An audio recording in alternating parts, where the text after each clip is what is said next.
Hello, welcome my dear genius friends. स्वागत है आपका आपकी फेवरेट चैनल बोधी ट्री में। दोस्तों, इससे पहले मैंने टेंस का एक वीडियो अपलोड किया है जिसमें मैंने प्रेजेंट टेंस के जो चारों पार्ट्स है उनकी काफी डिटेल में डिस्क्रिप्शन किया था। Now we are going to study the 4 parts of past tense. तो दोस्तों, शुरुआत करते हैं हम सिंपल पास्ट टेंस से, जिसे हिंदी में कहते हैं सामान्य भूतकाल। तो इस टेंस को समझने से पहले मैं आप लोगों से हम्बली रिक्वेस्ट करूंगा, because this is the most important tense of English grammar. क्योंकि आप जो भी पढ़ते हो उसका 70% सिंपल पास्ट टेंस में होता है, ध्यान देना। सो इस पे विशेष ध्यान देना है आपको। तो सबसे पहले देखते हैं हम सिंपल पास्ट टेंस की पहचान।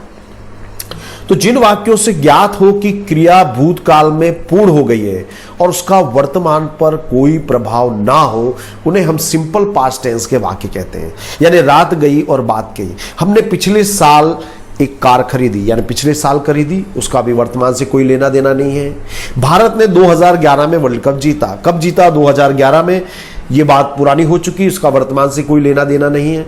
Therefore it is simple past tense. अब रूल्स की बात करते हैं तो सिंपल पास्ट टेंस में second form of the verb, क्रिया के सेकंड फॉर्म का उपयोग होता है। और इसमें जो हेल्पिंग वर्ब है वॉज वेयर नहीं लगाते, इसका विशेष ध्यान रखना दोस्तों। मिस्टेक यही होती है, हम लोग वॉज वेयर लगा देते हैं भूतकाल देख करके। तो आपको सिंपल पास्ट टेंस में वॉज वेयर का उपयोग नहीं करना है। स्ट्रक्चर की बात कर रहा हूं तो सबसे पहले आएगा आपका कर्ता, second form of the verb, कर्म और अन्य शब्द। दोस्तों, कर्ता क्रिया कर्म पहचानने में मुश्किल होती है, तो उसको भी मैं आपको समझा रहा हूं। जैसे एक वाक्य, उन्होंने पिछले वर्ष एक कार खरीदी। तो भाई किसने कार खरीदी? उन्होंने। तो उन्होंने यानी दे, ये कर्ता है। और जिसके पीछे ना आता है हिंदी में वो होती है क्रिया, जैसे खाना पीना उठना बैठना, ये सब क्रिया है। तो यहां पे क्रिया है आपका खरीदना। क्या खरीदा? अगर मैं आपसे पूछूं उन्होंने क्या खरीदा तो आप कहोगे कार। तो कार क्या है? कर्म, यानी कि ऑब्जेक्ट। तो आई एम श्योर कि आपको कर्ता क्रिया और कर्म यानी सब्जेक्ट वर्ब ऑब्जेक्ट का कंसेप्ट क्लियर हो गया होगा।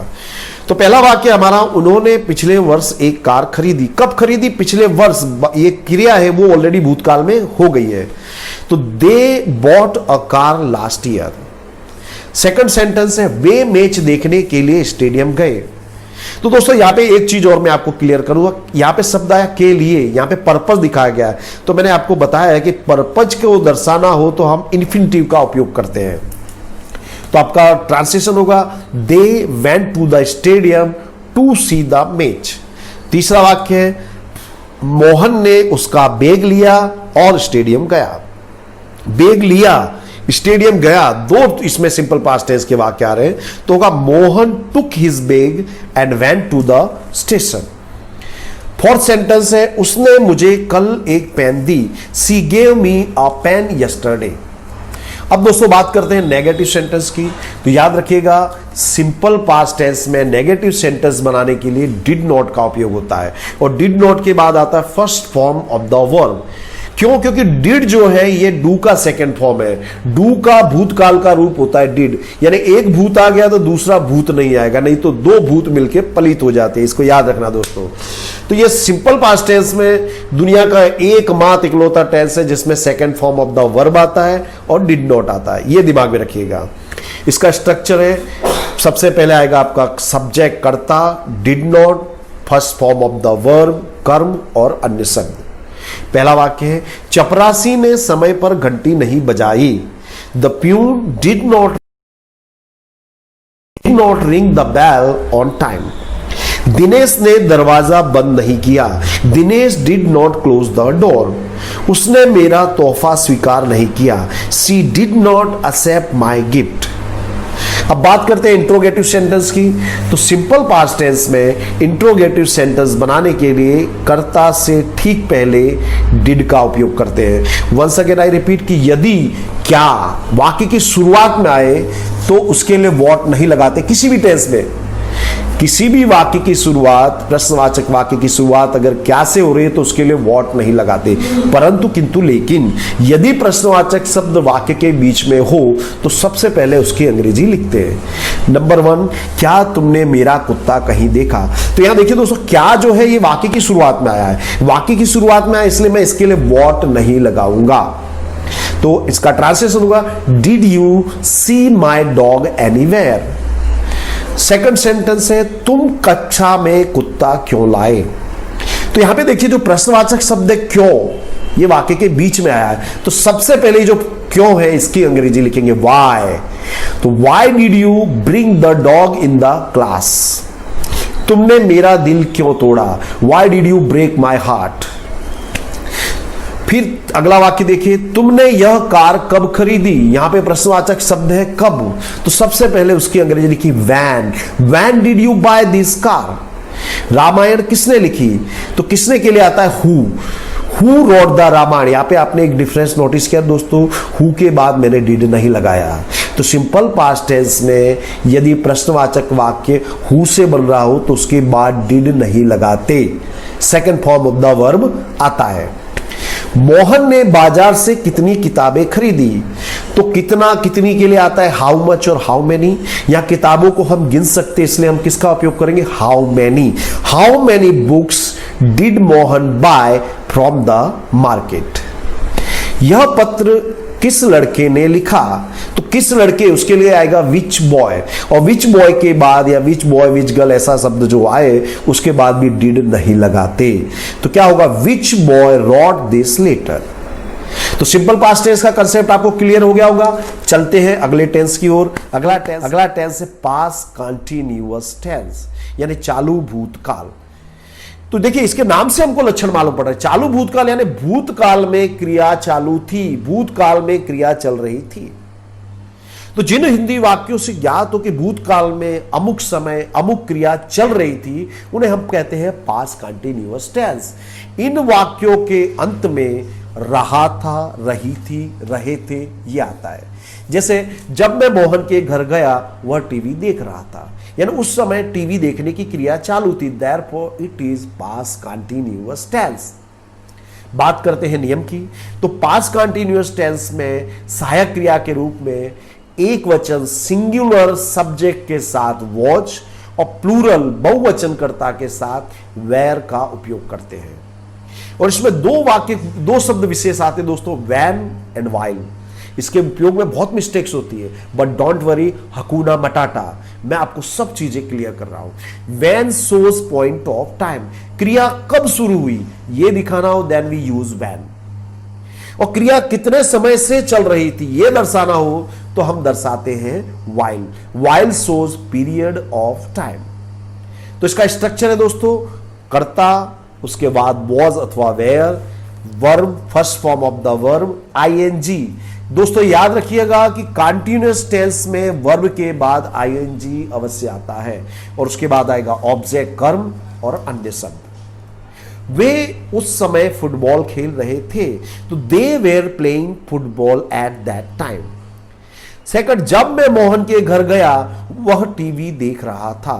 तो दोस्तों यह टीवी देखने की क्रिया भूतकाल में चल रही थी, यानी this is past continuous tense.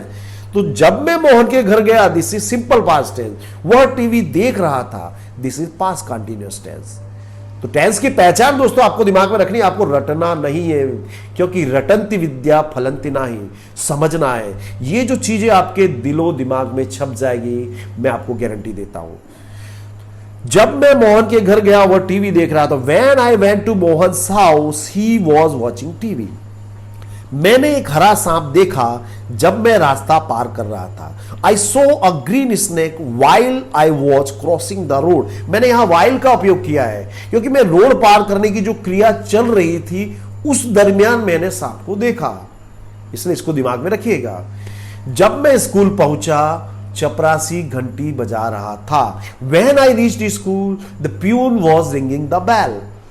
तो यहां पे दोस्तों व्हेन का उपयोग किया क्योंकि यहां पे पॉइंट ऑफ, यानी मैं स्कूल पहुंचा eight that time, at that particular time, इसलिए मैंने किसका उपयोग किया व्हेन का। नेगेटिव सेंटेंस दोस्तों, तो पास्ट कंटिन्यूअस टेंस में नेगेटिव सेंटेंस बनाने के लिए जो आपका हेल्पिंग वर्ब है उसके बाद नॉट आता है। स्ट्रक्चर याद रखिए, कर्ता, was were, not, first form of the verb ING और ऑब्जेक्ट। वह लेक्चर पर ध्यान नहीं दे रही थी, तो she was not paying attention to the lecture. Pay attention to यानी ध्यान देना। जब शिक्षक कक्षा में आए बच्चे पुस्तकें नहीं पढ़ रहे थे। तो when the teacher entered the class, the students were not reading books. Interrogative sentence. तो दोस्तों पास्ट कंटिन्यूअस टेंस में इंट्रोगेटिव सेंटेंस बनाने के लिए कर्ता से पहले हेल्पिंग वर्ब वॉज या वेयर, जो भी हेल्पिंग वर्ब है उसको लिखते हैं। क्या वे उस समय टीवी देख रहे थे? Were they watching TV at that time? क्या नौकरानी उस समय डिश ला रही थी? तो was the maid servant bringing dishes at that time? दोस्तों फिर से मैं दोहरा दे रहा हूं कि इस वाक्य की शुरुआत में क्या आया है, तो शुरुआत में क्या है तो उसके लिए व्हाट नहीं लिखते। तुम उस पर क्यों हंस रहे थे? तो यहां पे जो प्रश्नवाचक शब्द है क्यों, ये वाक्य के बीच में आया है, तो सबसे पहले हम इसकी अंग्रेजी लिखेंगे why were you laughing at him. लाभ के साथ एट प्रीपोजिशन आता है, इसको भी ध्यान में रखिएगा दोस्तों, लाभ के साथ एट आएगा।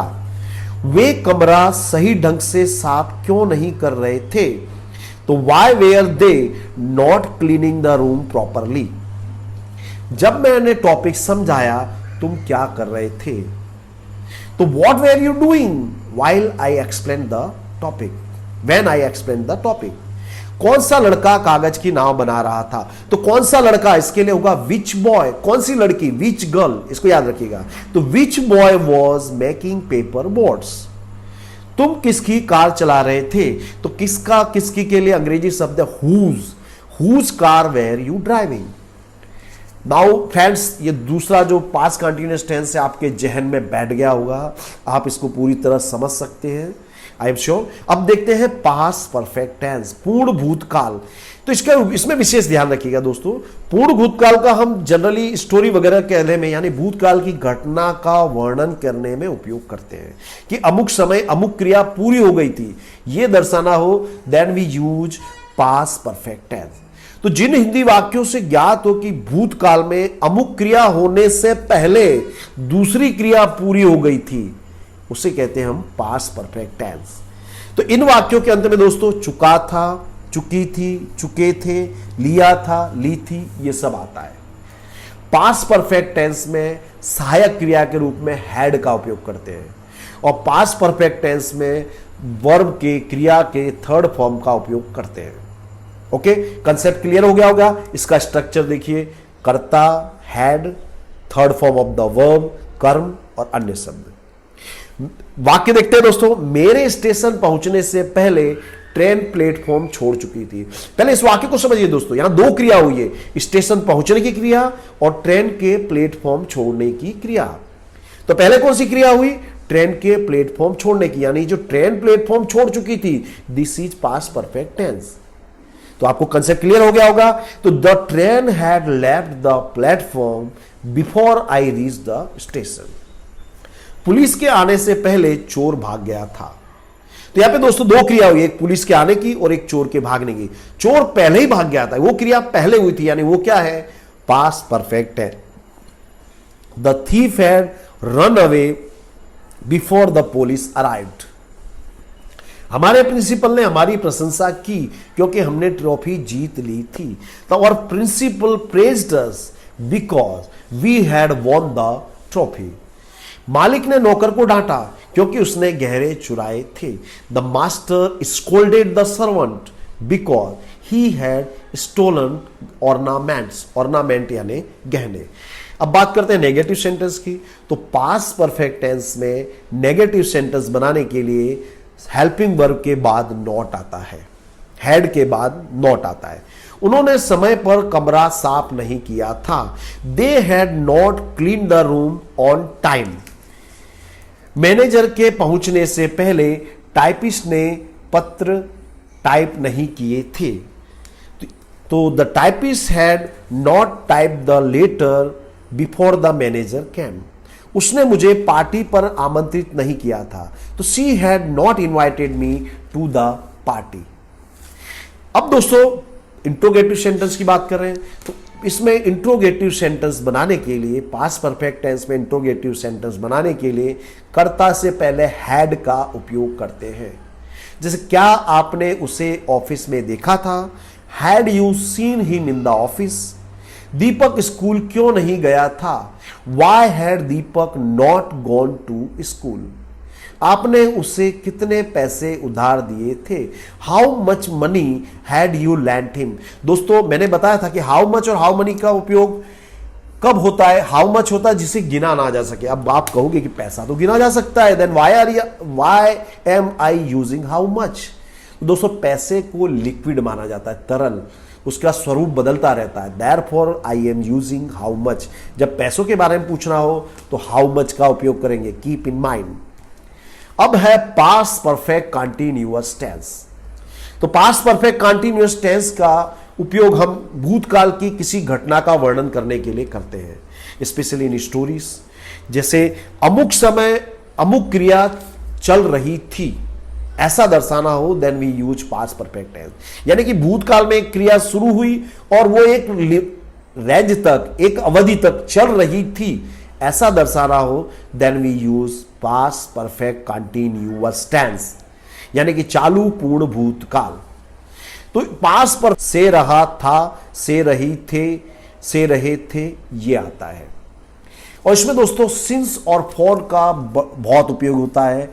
इसका यूज मैं ऑलरेडी बता चुका हूं, फिर भी बता रहा हूं आपको। Since shows point of time, यानी क्रिया कब शुरू हुई वो दर्शाने के लिए हम सिंस का उपयोग करते हैं। And four shows period of time, क्रिया कितने समय से चल रही थी वो दर्शाना हो, उसके लिए हम करते हैं फॉर का उपयोग। ओके, बच्चे लंबे समय से क्रिकेट खेल रहे थे। इसका स्ट्रक्चर याद रखिए दोस्तों। मैं रूल की भी बात करूं तो पास्ट परफेक्ट कंटीन्यूअस टेंस में सहायक क्रिया के रूप में हैड बीन का उपयोग करते हैं। Rule number 2, past perfect continuous tense में first form of the verb का उपयोग करते हैं और उसके पीछे ing प्रत्यय लगाते हैं। स्ट्रक्चर याद रखिए, कर्ता, उसके बाद had been, first form of the verb, ing, कर्म और अन्य शब्द। ओके, बच्चे लंबे समय से क्रिकेट खेल रहे थे। The children had been playing cricket for a long time. Mohan पिछले 2 घंटों से टीवी देख रहा था। Mohan had been watching TV for the last 2 hour. Mumbai जाने से पहले मैं अहमदाबाद में रह रहा था। तो दोस्तों यहां पे 2 क्रियाएं हैं, यानी मुंबई जाने से पहले अहमदाबाद में रहने की क्रिया चल रही थी। Therefore it is past perfect continuous tense. तो I had been living in Ahmedabad before I went to Mumbai. वे पिछले 6 महीनों से उस प्रोजेक्ट पर काम कर रहे थे। They had been working on that project for the last 6 months. वह थक गई थी क्योंकि वह पूरी रात पढ़ाई कर रही थी। तो she was tired because she had been studying all night. और दोस्तों इसमें एक मैं आपको इंस्ट्रक्शन देना चाहूंगा कि जो एक्शन वर्ब्स होते हैं उनके साथ आप ing लगाते हो, जैसे रन, ईट, ड्रिंक, लेकिन जो स्टेटिव वर्ड होते हैं जो अवस्था को दर्शाते हैं, जैसे कि know, love, hate, like, dislike, ये जो आपके स्टेट को दर्शाते हैं, आपकी अवस्था को दर्शाते हैं, ऐसे वर्ब का पास्ट परफेक्ट कंटीन्यूअस टेंस में उपयोग नहीं करते हैं, ये याद रखिएगा। अब बात करते हैं नेगेटिव सेंटेंस की। तो पास्ट परफेक्ट कंटीन्यूअस टेंस में नेगेटिव सेंटेंस बनाने के लिए हेल्पिंग वर्ब के बाद नॉट का उपयोग करते हैं। वे बस स्टॉप पर 2 घंटों से इंतजार नहीं कर रहे थे। तो they had not been waiting for the bus for last 2 hours. शिक्षक 10 बजे से नहीं पढ़ा रहे थे। The teacher had not been teaching since 10 o'clock। अब इंट्रोगेटिव सेंटेंस दोस्तों, पास्ट परफेक्ट कंटीन्यूअस टेंस में इंट्रोगेटिव सेंटेंस बनाने के लिए जो करता है उससे ठीक पहले हैड का उपयोग करते हैं। तुम पिछले 2 घंटों से कमरे में क्या कर रहे थे? तो what had you been doing. दोस्तों हैड कर्ता से पहले आ जाएगा, वो बीन है कर्ता के बाद आएगा, इसको दिमाग में रखिएगा। हैड और बीन को स्प्लिट कर देना है। तो what had you been doing in the room for the last 2 hours. तुम 2 बजे से किसका इंतजार कर रहे थे? तो किसका? तो for whom had you been waiting since 2 o'clock। तो दोस्तों इस तरह से मैंने इस वीडियो में पास्ट टेंस के 4 पार्ट्स का आपको पूरी अच्छी तरह से वर्णन किया है। आई एम श्योर आपका कंसेप्ट पूरी तरह से क्लियर हो गया होगा। आप इसे अब कभी भी जिंदगी में भूल नहीं सकते। अब मैं आप लोगों से रिक्वेस्ट करूंगा कि आपको ये वीडियो अवश्य पसंद आया होगा, इसे लाइक और शेयर जम के कीजिए, धड़ल्ले से लाइक और शेयर कीजिए। और अभी तक आपने चैनल सब्सक्राइब नहीं किया तो इसे सब्सक्राइब अवश्य कीजिएगा। जय हिंद, जय Bharat. Thank you very much.